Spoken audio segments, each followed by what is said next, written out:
So, you've got yourself a brand new camera, but you're in a little bit of a situation because you don't know how it works. We're all there. Everyone starts there. Luckily for you, I've made all of the mistakes in the book, so I can help you out with how to work that brand new camera that you might have just bought for YouTube. I'm by no means a pro, but I can definitely help you along the way, so let's get into it.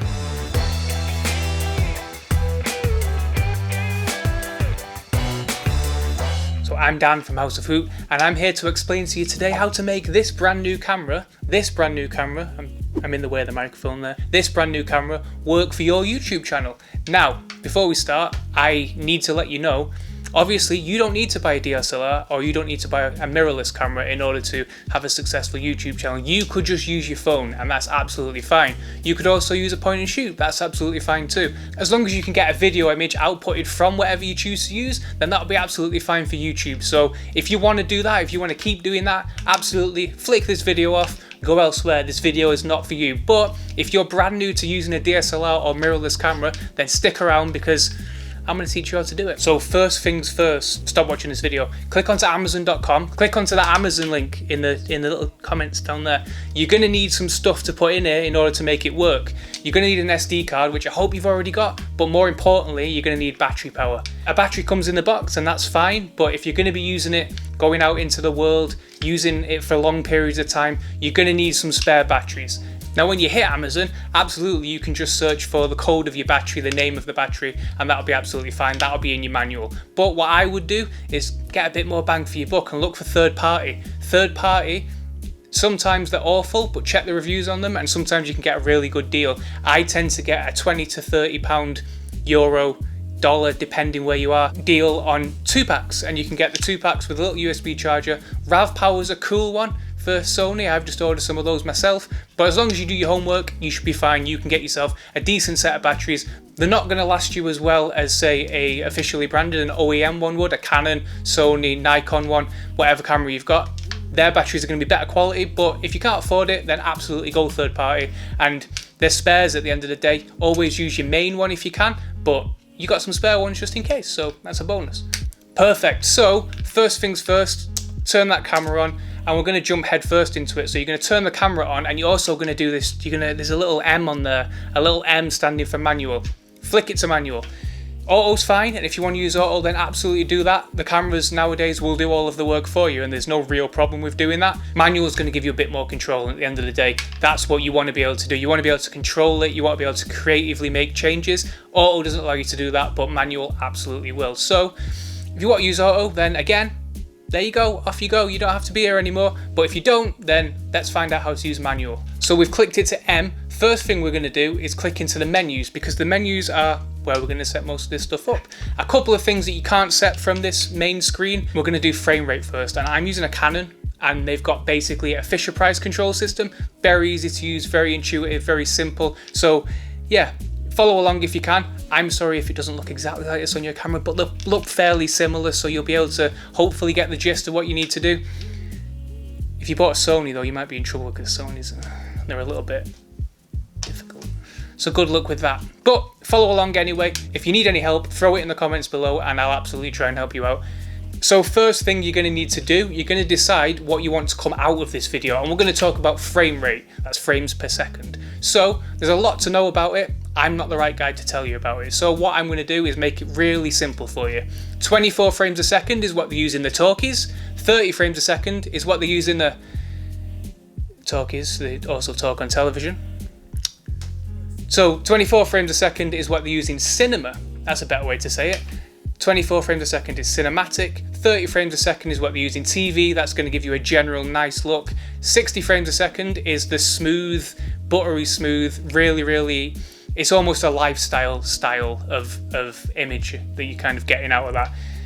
Entirely up to you what you want to use. I myself favour 24 frames a second. 30 frames a second is fine. 60 frames a second, go ahead. I'm not going to use it, but you might. It's good for slow motion though, so if you want to do something in slow motion, then play with 60 frames a second. This camera has all of those options, so basically have a play around, decide what you want your video to look like, because at the end of the day, it's up to you. That's the fun of this stuff. And the next thing you're going to do is in exactly the same place on this menu. Might be different for you, but you need to pick a resolution, and that's going to either be HD or that's going to be 4K. At the moment, On this, I would use 1080 because that's HD and that's basically the benchmark of what you would expect to put on YouTube nowadays.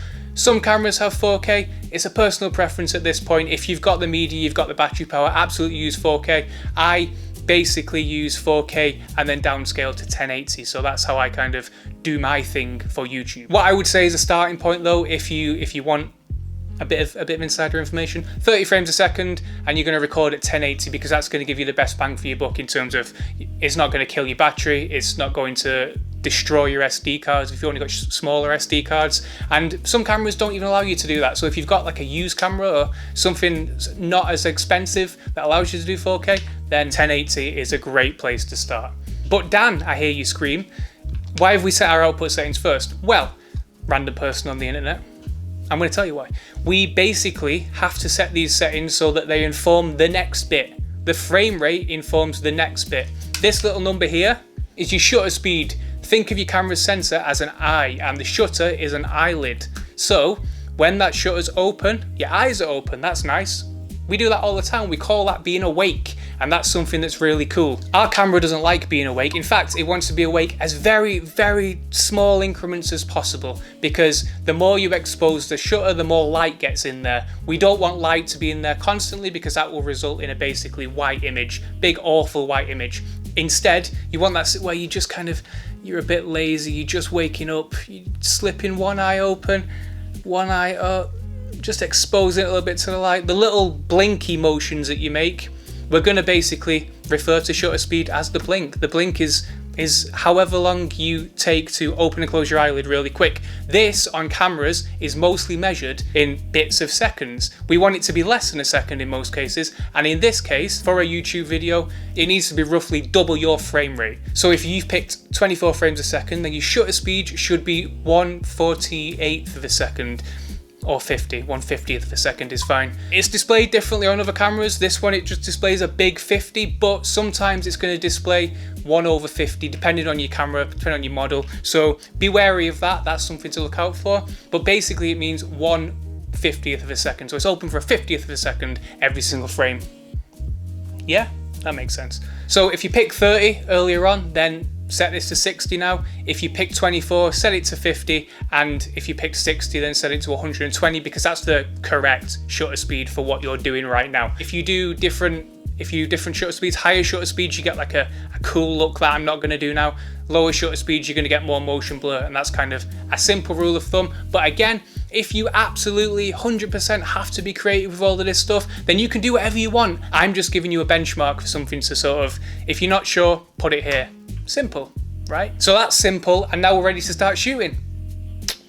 Well, sort of. We're kind of ready to start shooting. So next thing I need you to do, look down at your camera, and you're going to find another couple of numbers. We're going to have to understand them, so let's go into the next one. Let's f-stop our aperture, because aperture's measured in f-stops. That's where we're f-stopping there. Okay. Aperture is how much light you're letting in during the 50th of a second, if that makes sense. So the lower the number on the lens, the faster the lens is what we call it. The faster the lens means that the more light gets let into the lens, which results, in a practical sense for you, in the smooth, the lovely depth of field, the bokeh that you so long for, that you basically want, because that's why you bought this fancy camera. You won't be able to do the cool depth of field effects. Now on your kit lens, you're probably not going to be able to get it as shallow as you would like. That's a limitation of your kit lens, and that's why it's a kit lens. You're going to have to spend more money ordinarily to get a faster lens, which is going to give you that depth of field. So the lower the number, really easy rule of thumb, the more depth of field you're going to get. I'm currently shooting at 2.8, which is an f-stop of 2.8, which is this sort of a background, but you can't really make out what it is unless you can work out what it is. But basically what's going to happen with the kit lens is you're probably going to be able to go down to 3.5, which is fine. What I would say here is you want it to be as sharp as possible, and if you don't want to blur out your background, then the best way to find out how sharp, or the best sharpness for your lens, is to basically get onto Google and type in the name of your lens and the words sharpest aperture or sharpest f-stop, and what that's going to do is give you an idea of which f-stop your lens is most sharp at, which is going to give you the best image quality for the time being. You can obviously play around with this and you can do whatever you want with it, but for the time being, I would stick around 3.54 for my lens at the moment, which is 1.8, or for a kit lens, it'd be roughly 2 stops ahead of its lowest, which makes no sense to you because that's too much, but basically about 4 is fine. Go with 4. 4 will work for now. Little thing on f-stop too, by the way, this lens here, if you've got a Canon, you can get a really cheap nifty 50 lens, 1.8 f-stop. It goes all the way down, it's fast, it's cool, you can get that depth of field for a really good value. So I wanted to throw that in there if you have got a Canon. There are equivalents for different brands, but that's the Canon one that I've got in my hand and ready to me right now. So yeah, absolutely look out there. There are cheaper ones and they're decent lenses. So we've got one more place to hit before we get any further, and that is ISO. It's probably short for something, and at the moment, the only way that I can think ISO would be short is isolation, and that can't be right, can it? So what does it do? In layman's terms, it brightens up your image. It's as simple as that. So if your image is too dark, like this image is too dark, then you flick up your ISO a little bit, and suddenly you will be able to see things. That's simple, right? You always want to do that. Wrong, you don't always want to do that. If your camera costs less than about £1,000, and probably in almost all situations, you want to keep the ISO as low as possible. The higher you make it, the more noise is going to be introduced, and the more things will start to sort of look a bit soft and blurry, and then you're losing the benefit of having this cool camera, because at the end of the day, you're buying the nice camera because you want it to look better. If you're going to crank that ISO all the way up, it's not going to look better, it's going to look grainy, it's going to look weird, so you don't want to do that. What do you want to set it to?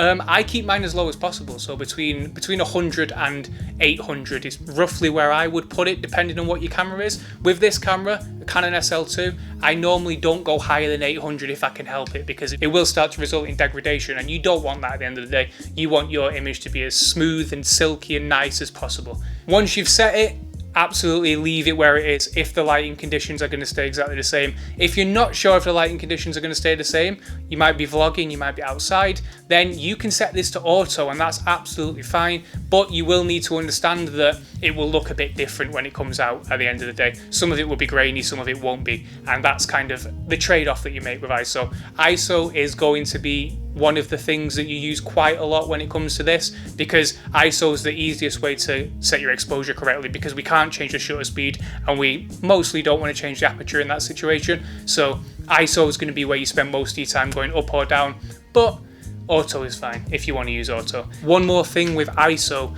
although you can boost the exposure of the image using ISO, the best thing to do a lot of the time is to flick on another light if you can. If you can flick on another light, what it's going to do is give you more information for the camera to work with. The camera basically needs light in order to work. The more light you put into it, the more information it's got to play with and the more control you can have over your image.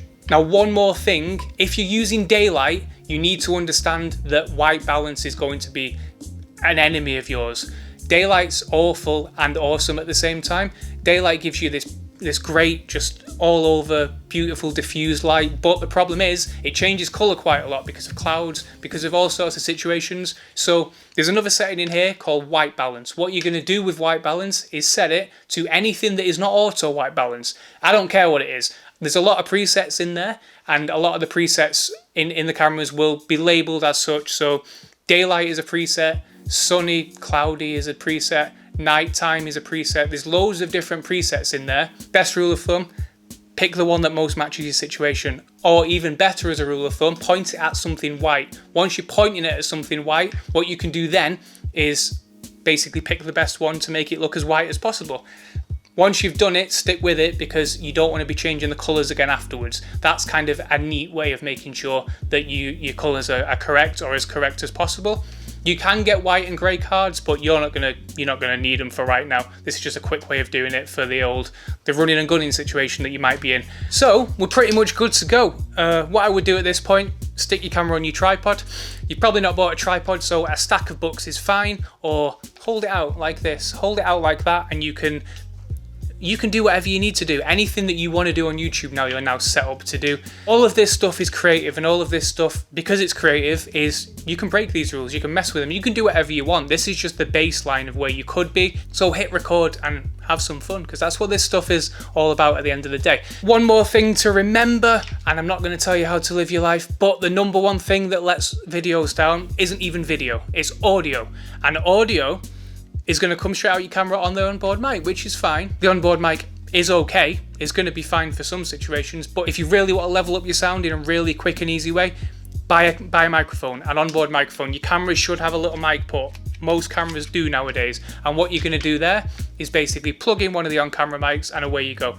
So you can achieve amazingly, like, way better sound than you would ordinarily on the camera just by getting a little microphone, sticking it on top, a little lav mic even. They're not expensive and they do make a huge difference. So before we get out of here and you can go and use your camera, one more word of advice. I've watched a million YouTube videos on all of this kind of stuff at this point. There's no substitute for getting out and using your camera. So the best thing to do is basically get the camera in your hand, understand the basics, and that's hopefully what I've given you today. I will go into more detail if there's cause for it, but basically get out there and use your camera. There are some rules that you shouldn't really break, like the shutter speed one, but other than that, do whatever you want as far as the camera's concerned. So hopefully this helped. If it did help, then hit like. If it super helped, hit subscribe. I'm going to be making more of these videos and basically explaining cameras to people who don't know about cameras like myself. It's an easy 5-minute conversation to have, and it's an easy thing to get out there. There are loads of intricacies around filmmaking, photography, all that kind of stuff. I'm trying to boil it down to the most basic parts, and the most basic parts that are easy to understand for you as a person, me as a person. So hopefully I've done that today. If I have overcomplicated anything, put it in the comments below and I'll happily go over it. If you need any help with your camera, put it in the comments below. I'll happily go over it. And don't forget to follow us on Instagram, Twitter, Facebook, at House of Hoot. And yeah, get out there and use your camera, because that's what we're doing this for. That's the whole point of this situation. Bye.